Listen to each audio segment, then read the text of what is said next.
வணக்கம். தமிழன் செய்தி கேளாம். மயிலாடுதுறையில் சாலையில் சென்று கொண்டிருந்த பைக் திடீரென்று தீப்பற்றி எரிந்ததால் பரபரப்பு.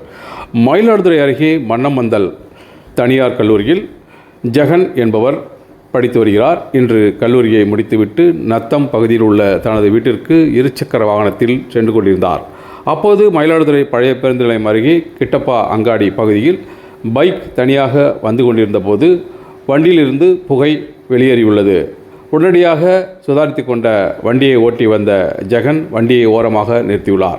பின்னர் வண்டியின் பெட்ரோல் டேங்க் அடிப்பகுதியிலிருந்து தீப்பற்றி எரிய தொடங்கியுள்ளது.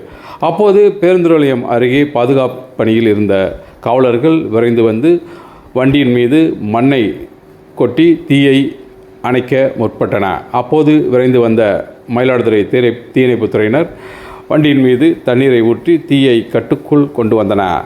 இதனால் அந்த பகுதியில் சிறிது நேரம் பரபரப்பு ஏற்பட்டது.